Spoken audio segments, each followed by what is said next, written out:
Lost and lonely, Jesus' blood can make you free. For He saved the worst among you.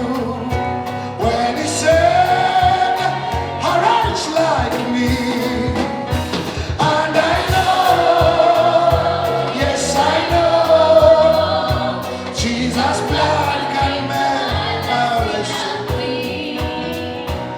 And I know, yes I know, Jesus' blood can make the violence sing. Oh, the blood of Jesus. Oh, the blood of Jesus. Abadi ku NBS, please stand up in your houses. The blood of Jesus upon this country, upon your family, upon everybody. Lift your hands and say, oh, the blood of Jesus. Put it on Facebook, YouTube, the worshipers page, Pastor Hussein together page. Just say, oh, the blood of Jesus. It washes every woman. Boss, mwanike mikono. 14 tugenda kulonda. Ayi Mukama tukwegayirira. Tulonde mirembe. Ate eggwanga teritabanguka. Amusaayi gwa Yesu. Buli muntu alagudde olutalo tukisazaamu n'omusaayi gwa Yesu. Uganda terinda mabega. Era Mukama nsabira buli eyeesimbyewo yimirira gy'oli yonna. Nsaba Katonda bw'aba ddala ayagala oyitemu, oyitemu tewabadde ogoli kusuula. Wulira, nsaba bwe tugenda okulonda Katonda y'aba alonda. Wulira, buli nze sala yange yino, buli eyeesimbyewo nga Katonda ayagala ayitemu, ayitemu tewaba kimuganda kuyitamu. Na buli ali mu bukulembeze oba mu parliament oba wa nga Katonda takwagalayo, nsaba mu linnya lya Yesu buli aliyo nga Katonda takwagalayo, ne bw'okola ki, ne bw'okozesa eddogo. Ate nsaba buli eyaliyo nga Katonda akyamwagalayo era tavaayo mu linnya lya Yesu. Let me tell you, my sermon is what's in your luggage. Enjiri yange ebuuza nti kiki ekiri mu mugugu gwo. Guno mwaka omupya, In this new year, you need to check what you have packed for January 2021. weetaaga okebere kyoteeseteese ky'opaakinze mu lugendo lwa 2021. Nze nasazeewo, I decided I'm going to travel light 2021. ngenda kutambula nga ndi muweebufu nnyo 2021. Njagala kambala nsigaze nga nyina eswaga ekaga. Ya. Buli mugugu ogumenya, buli kisiraani, buli kipali, buli kweraliikirira nabirese mwaka mukadde. To everybody Buli muntu aliko omukono ogwajja ogamba, oh Lord, ayi Mukama give me a great year. mpa omwaka omulungi. Amen. Amiina. The shortest prayer I make when the year starts. Let's try it again. Say, dear Lord, Ayi Mukama give me and my house nze n'ennyumba yange tu a great year. omwaka omuyitirivu. Amen. Amiina. Buli akulya engalo, let it come with a lifting. Now listen. Katulabona omukulu byapaakinze byetike. Singa bakutuma ne bakugamba nti ku baana ababiri oba ono naye nga wala kwetike tongoberere. Manyi ne bw'olokoka wala gyalwawo okugwa. Singa bakugamba okusitula ono nange ositulani. If they told you to carry this one and me, who would you carry? Abamu ku mmwe Some of you, oluvannyuma lwa saaviisi ya leero after today's service, omwoyo mutukuvu agenda kukkako owewuke. the Holy Spirit is going to come down upon you and will become light. Omukulu ono weetike lengera ebiri mu nsawo ye. Look at what is in his bag. Akyalina obukaawu. He still has bitterness. buli muntu ng'okyalina obukaawo So every person with bitterness, nsaba bufulumu olwaleero I pray that it will depart from you today. obukaawo butwa Bitterness is poison. butta nnyini bwo It kills the one carrying it. oba ani yakunyiiza oba ani yakusubya bayibuli egamba mu 1 Peter 5:7 kwata emigugu gyo gyonna ogiwe yesu kuba afaayo Cast your burdens onto Jesus because he cares for you. 1 Peter 5:7. if you are still carrying bitterness this new year Bw'oba okyetisse obukaawu omwaka guno omupya, bwenkanyuga ng'okuba engalo for it will leave your mind right now 1 2 3 no more bitterness in your house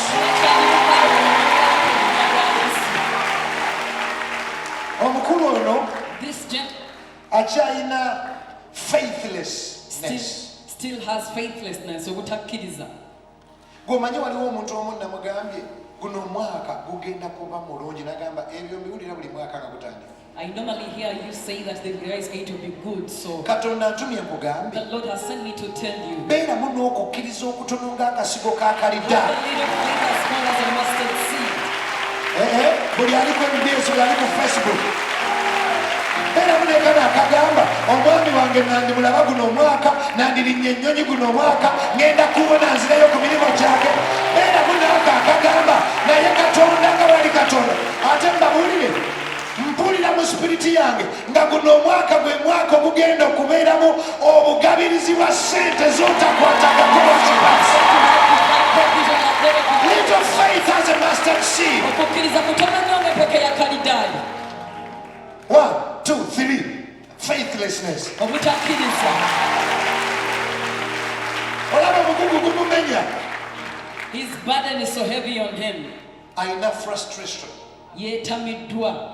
ekireeta frustration What brings frustration kwe kusabira ekintu ebbanga ddene nga tekikyuka is to pray for something for a long time and it doesn't change. n'osabira bbaawo atereere mazima ge ginayongera kwononeka noba frustrated You pray for your husband to become a better man, but he goes on into n'osabira ekirwadde kikuveeko ekirwadde ne kigaana n'osabira omwami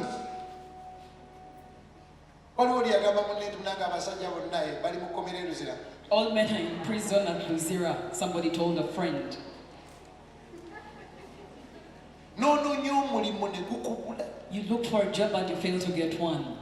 n'osaba ekintu kirwadde kigende n'oba frustrated You kati get- ekyo bonna ajja nakyo mu guno omwaka When you carry that to this new year, katonda si musiru the Lord is not foolish okutuula n'ateesa to sit and come up with n'agamba an guno idea. omwaka nguzinzeeko ntandise omupya beera n'ekino ekigamba naye mu nnaku 365 mwandibamu ennaku nga 10 oba 2 oba 3 katonda zagenda okunsanyusa n'abaana bange I might have a few days that the Lord is going to make me glad in with my household. buli muntu ali frustrated ekirwadde kiganye ate okyakyetisse 1 2 3 throw it away kikumenyera bwere kino nga tekuli hopelessness Obutaba na ssuubi. gwemanyi wano n'omuntu buli kaseera balowooza nze golabe guno omwaka nandifa Some person keeps believing that they might die this year. talina ssuubi liwangaala nze nina essuubi okuwangaala katonda ng'akyali Live mulamu as long as the Lord still exists. bayibuli egamba mu luka 18 olusooka Luke chapter 18 verses 1, the Bible says abaana b'abantu that the sons of men, mu kifo ky'okuzirika instead of fainting, musabe they ought to pray. wanika omukono Raise up your hand. sabayo katonda obukaddawo nga 10 musabeeyo musabeeyo ku mulimu musabeeyo ku kintu awo ekinene tosaba bitono musaba amagezi musaba amafuta musaba emirembe mutima essuubi kati kuba engalo nga buli kyosabye ogenda kifuna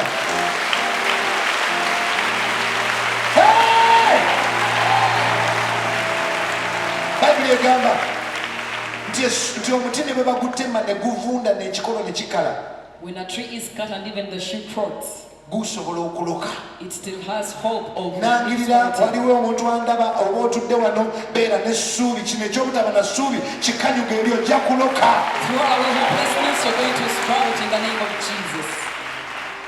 mu nsawo y'omukulu ono mulimu unforgiveness In his bag, mulimu obutasonyiwa. waliwo omuntu okyanyigidde pasitawo okyanyigidde baabawo nankola bwati okyanyize omwaka guli wanyiiga neguli wanyiiga neguli wanyiiga kaakati kino kyogenda okukola. This is what you're going to do. Ogenda kwesumulula You're going to release yourself ogambe nkusonyiye and say, I forgive you. bw'onaamusonyiwa naye katonda agenda kukusumulula mu The byonna. moment you forgive that person, the Lord is going to forgive you in all. Bayibuli egamba The Bible says, Alexander omukomazi Alexander the coppersmith yankola bubi. did me wrong. Bameka ng'olina omuntu eyakola obubi? How many of you have those people who upset you? Wanika ebyaddala. Buli mukono oguwanikibbwa To every hand that is raised up, toboolera ggwanga. you shouldn't seek revenge. Don't revenge. Towoolera ggwanga. Katonda yennyini agenda kusasula buli eyakola ekintu The ye Lord nga ye. himself is going to revenge against all people who did you wrong. 2 Timothy 4:14. Timoseewo ekyokubiri 14. Omusajja oyo yankola bubi naye naleka Mukama yali musasula. Buli muntu ng'olina omuntu akufuukidde ekizibu Katonda yagenda omusasula gwe teweetaaga gwe musonyiwe. It is the Lord who is going to do vengeance against them. You must forgive them. Hatred. Obukyayi. Buli bw'otasonyiwa ogenda ku leva ate ya bukyayi. Every time you don't forgive, you go to the level of hatred. Kyovulaba abantu beekuba amasasi. That is why people end up shooting each other. Bayibuli kyeva egamba mu Ezekiel 36:26. Ezekiel 36:26. Ekyo tukisome ffenna. Egamba bweti. This is what the Bible says. 1 to go everyone. I will give you a new heart.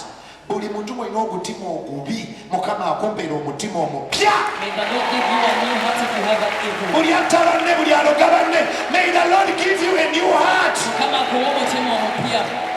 Munnange esaala zino zikola ekyawula classroom ku church. Classroom teacher akusomesa naye mu church wabeerawo power to do miracles. Kale ngambye ne bw'abanga omuntu oyo abadde akuloga Katonda agenda muwa omutima omupya akuveeko mu linnya lya Yesu Omwana Katonda omulamu.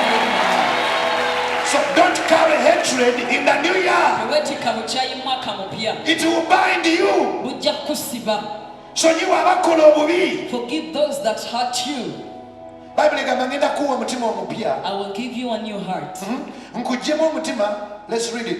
I will give you a new heart. Ndikuwa omutima omupya. Mwabatta bannammwe, you need a new heart and a new spirit. N'omwemme empya. I will remove from you a heart of stone Ndikuggyamu omutima omukalubo ng'egejjinja. and give you a heart of flesh. Nkuwa omutima omugonvu ng'ennyama. Nsabira buli alina omutima ogwagala okutta, okuloga, okuzza emabega, okuva olwaleero Katonda amukyali amugambe vva ku mwana wange amuwa omutima omupya okumugamba muveeko mwagale bwagazi. 1, 2, 3. May the Lord give you a new year, a new you, and a new heart.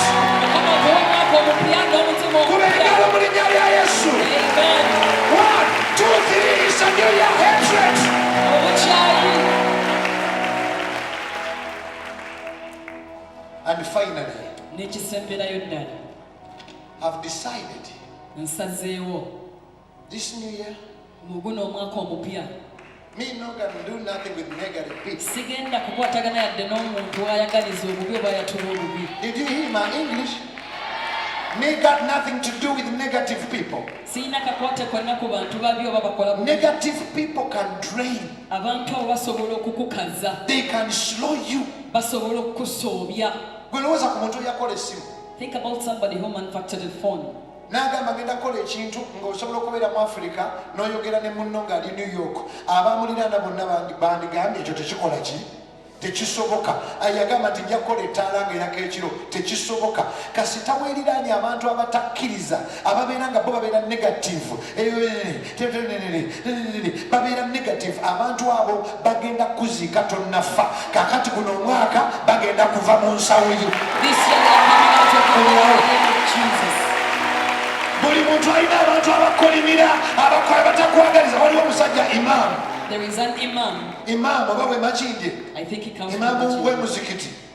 He's Yampita an n'anfa imam. emmere n'ayita ne basiraamu banne ba imaamu n'agamba bannange ono ye pasita nze gwe ndowooza nti ye pasita asinga okwogera wano omusajja mwagala nnyo nnyo n'anfumbira emmere baisiraamu.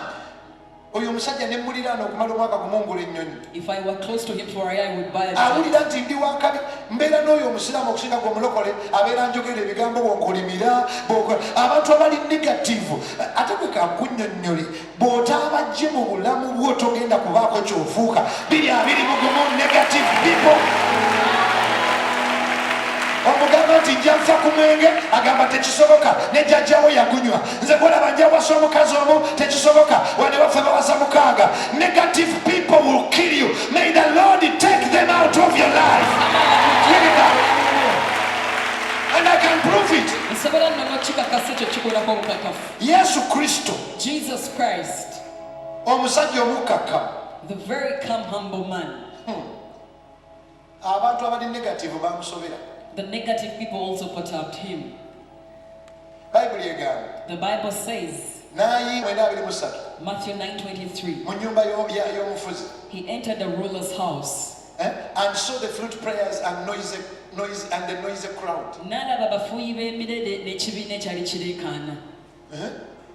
And he said, N'abagamba nti, the girl is not dead. omwana si mufu, The girl is sleeping. omuwala yeebase bwebasi. And they all laughed at him. Mbu bonna ne bamusekerera. Gwekimanyi nti Yesu Kristo tayitangako mulambo nti mufu. Do you know that Jesus has never called any dead person as dead? Bayibuli egamba bonna ne baseka. Yesu Kristo takuyitangako era bano abajja nga bannyombesa. Gwe mugembe lwaki oli mukwano gwa Mama Fina? Anani lwaki oli mukwano gwa Kamiri? Nkulaba oli ne mukwano gwa Gundi. Oli gundi muyaye nnyo. Yesu tayitangako muntu nti mufu. Yesu tayitangako muntu nti mufu.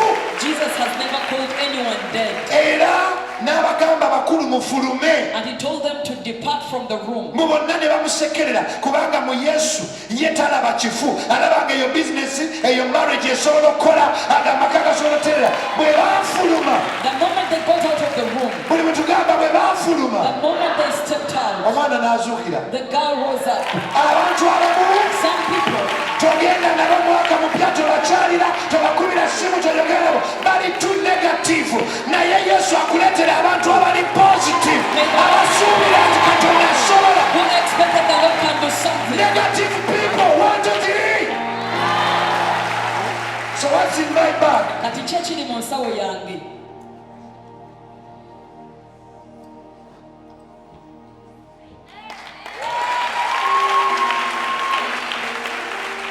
God bless you, NBS, and give you a great year in Jesus' name. NBS, God bless you. Kubira NBS mungalo. Amen. How many of you want to be prosperous 2021? Bameka oyagala kukulaakulana 2021? Throw away everything Kasuka byonna byonna ebirala. and keep this that has everything. Kino ky'oba otereka kirina ebintu byonna. Osobola okuwona, osobola okuzimba, osobola okulinnya ennyonyi, osobola okuwasa omukyala, osobola okuleka omwenge. Abamu ku mmwe Some of you, neekusibira mu ruumu emu n'abantu bano wammanga. if I locked you up in the same room with these people, Komyawo negative people.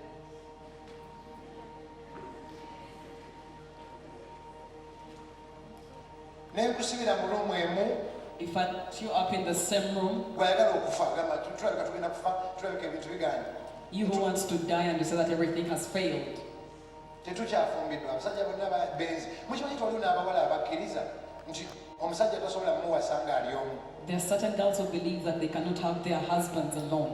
Mbwe abasajja bonna benzi. Kyogamba mugulu tegenda kuba abasajja. They think all men are adulterers.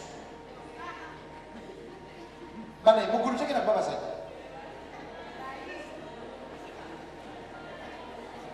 Mugulu tegenda kuba abasajja. Waliwo abasajja abagenda mugulu ndi mukazi. Ngenda mugulu aboluganda nalokoka genda mugulu. Negative people balowooza tosobola kulokoka. Osobola okulokoka ne mu bwakabaka bwa Katonda n'otuuka n'otuula mu maaso osobola. And then say that even get to the kingdom of God, it is very possible.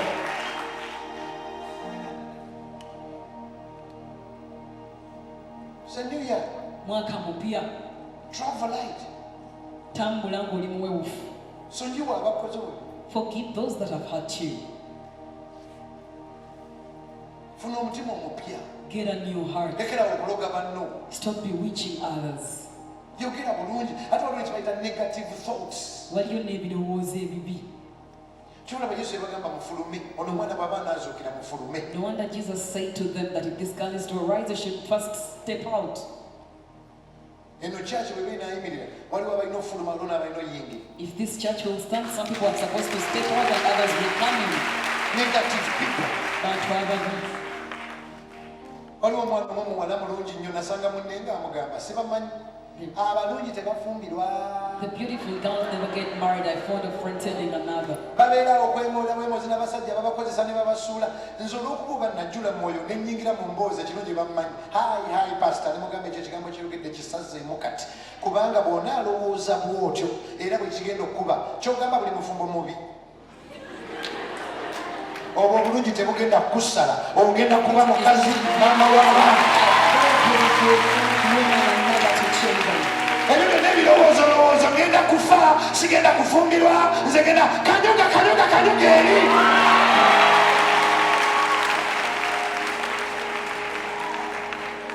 waliwo yajja n'agamba bugembe mwe muli bubi nnyo. Somebody came and told me that we're doing badly. Sitaani tabaagala. The devil doesn't like you. Gwe gw'ayagala. So it is you that he likes. Sitaani anti mwe mumugoba anti mwe mwavu eyo church sitaani tabaagala sitaani agenda okubatta sitaani waliwo abajja mu ofiisi yaffe n'ebirooto musuma nalose bakutemyeko omutwe nakulose ofudde nakulose church eggwiridde nakulose ne mugamba bolota Museveni nga togenda. How comes when you dream about the muzuuza ebirooto katonda alina ekigambo ekirungi eby'obulamu bwange. Negative thoughts mirimu gyabula era ogugo abasajja babasiba era ogwo gwe basiba. Is it your husband that was put in prison? Teri musajja atali mwenzi era ojja kufuna ekyenzi. You will surely get an adulterous husband. Tandika okugamba Mukama alina pulaani agenda kunsitula agenda kunta. Kowewunye Yesu mu bwa Yesu bwe in his kingship. Lwaki yabafulumya? Why did he ask them to step out? Kubanga ebyamagero ebimu birina ensonyi tebibeerawo ng'abantu abali negative we bali. Some miracles are shy, they will never happen with the presence of some people. So ze 2021. Now 2021. Era abantu besigenda kukyalira. Personally, there are those people that I'm not going to visit. Bali too negative. They are too negative.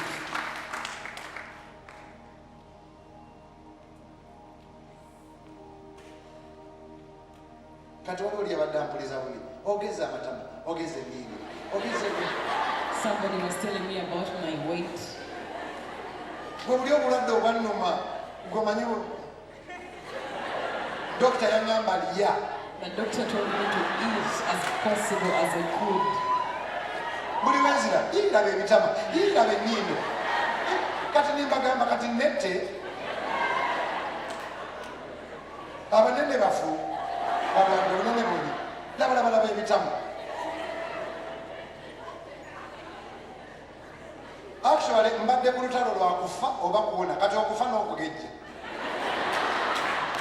ogenda nnoonya ensonga yonna ekufuula happy 2021.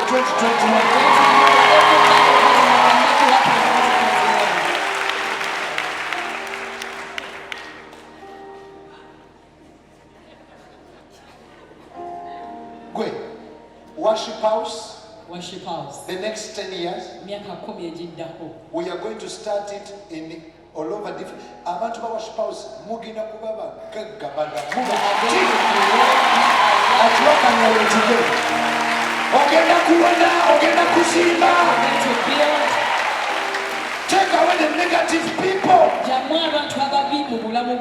Actually Raymond bwe boyina speed ne Petero yakikola. Even Peter did it, by the way. Yali akoppa Yesu naye yagenda okusabira Tabitha. He went to pray for Tabitha. Era naye abantu bamusekerera. And people laughed at him too. Titasobola. That it couldn't be possible. Bible egamba he sent them all out. Buli mutugamba he sent them all out. Bonna abasaba bafulumye. Over the room. Then he got down on his knees and prayed. Turned toward the dead woman. Tabitha, get up. She opened her eyes. Seeing Peter, she sat up. Kitegeeza abantu abamu bwe batave mu ssimu yo bwe batave mu bulamu bwo bonasigala obawuliriza actually vane ku bantu waliwo ne TV program ng'eri negative waliwo ne radio program ng'eri negative waliwo ne social media oli yakubira essimu. Somebody called me nangamba teekako gundi bloga akuvuma and told me that I should go to the page of the blogger because they were abusing me. Musajja akuvumye. The man has really abused you. Wanditaddeko owulire. You should go to the page and follow and see. And I thought to myself now. bwe mmala okuwulira So after listening to them, nsule bulungi nga ndikinga oli musanyufu am I going to have a good night because of the abusers? sijja kuwulira I will simply not just kubanga listen. teninayo abalowooza nti nze omu ku bapasita abali cool in this city Because some people believe that one of the biggest kampuliriza abalowooza nti nina kyendi okusinga abalowooza nti sirina kyendi positive people can give you wings to fly. abantu abalowooza ebirungi kubbe basobola okuweebwa waatiro Yes, they can give you wings to fly. waatiro n'obuuka Negative people can cut off your wings. kyokka ate abalowooza obubi bakutemako ebiwawaatiro byo. Tola Petro yagamba mu Fulumeeko. No wonder Peter also told them to first step out. Ate nze nyina ekizibu banange nze bwe njagala njagala. I have a problem when I love, I totally and wholly love. Oyagala fall in love. Wholly love.